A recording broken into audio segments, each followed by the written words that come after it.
Welcome back to Cogate society YouTube channel. और आज के वीडियो में हम हमारा एक न्यू कंसेप्ट देखेंगे, दैट इज ओवरफ्लो का कंसेप्ट। ठीक है, ओवरफ्लो क्या होता है?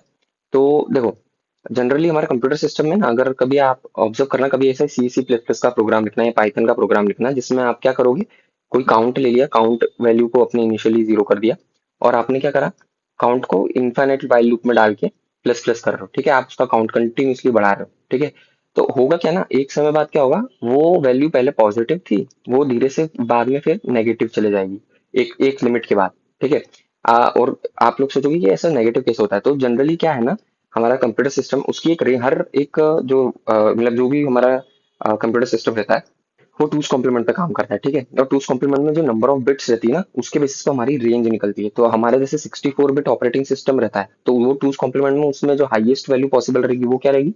तो जनरली रेंज क्या रहती है टूस कॉम्प्लीमेंट में? -2 की पावर n-1 से लेके +2 की पावर n-1 -1। ठीक है, इस तरह से रेंज रहती है ना। और इसमें 64 बिट है, तो एन क्या है, हमारी बिट्स है। तो हमारे जैसे 4 बिट्स है, तो 4 बिट्स में हमारा इस तरह से चलेगा।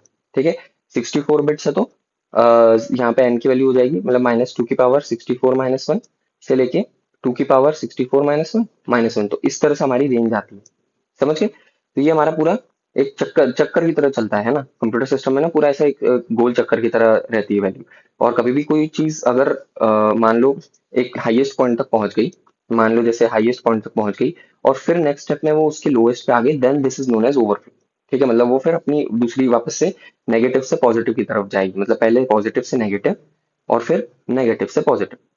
समझ गए? तो इस तरह से हमारा कंप्यूटर सिस्टम वर्क करता है। ठीक है, अब इसमें ओवरफ्लो का कंसेप्ट क्या आता है? तो देखो, ओवरफ्लो क्या होता है, जनरली हमारे पास में ओवरफ्लो के जो रूल्स रहते हैं वो एडिशन के लिए और सब्ट्रैक्शन के लिए रहते हैं। ठीक है, अब एडिशन के लिए रूल क्या बोलता है कि हम अगर दो टूस कॉम्प्लीमेंट नंबर को ऐड करते हैं, ठीक है, और दोनों सेम साइन के हैं, मतलब बोथ पॉजिटिव एंड या both negative, then overflow occurs if and only if the result has opposite sign, and overflow never occurs when adding operand have with different signs. मतलब कि देखो, जनरली क्या होता है टूस कॉम्प्लीमेंट में, हम क्या, हमारा कंसेप्ट क्या बोलता है, एक इंपॉर्टेंट पॉइंट ये है कि ध्यान रखने का कि भाई टूस कॉम्प्लीमेंट में जैसे ये बिट है ना, मान लो फॉर एग्जांपल हम इसकी बात करें।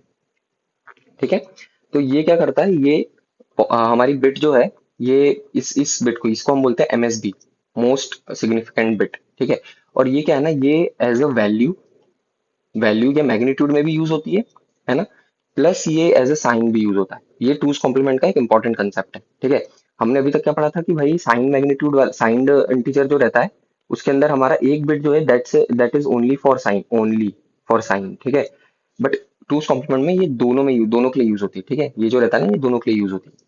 समझ गए?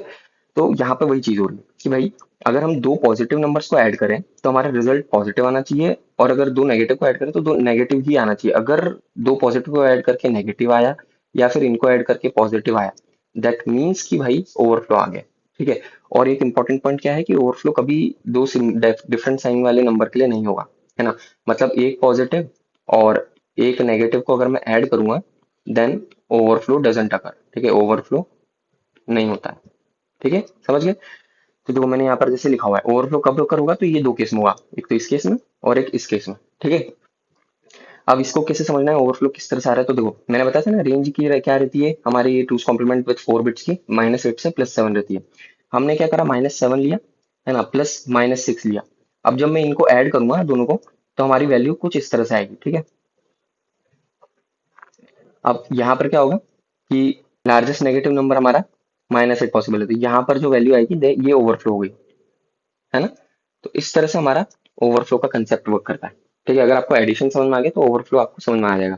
सिमिलर वे में ओवरफ्लो फॉर सब्ट्रैक्शन, तो वो सब्ट्रैक्शन क्या बोलता है कि if two two's complement are subtracted, then their signs are different, then overflow occurs if and only if the result has the same signs as the subtrahend।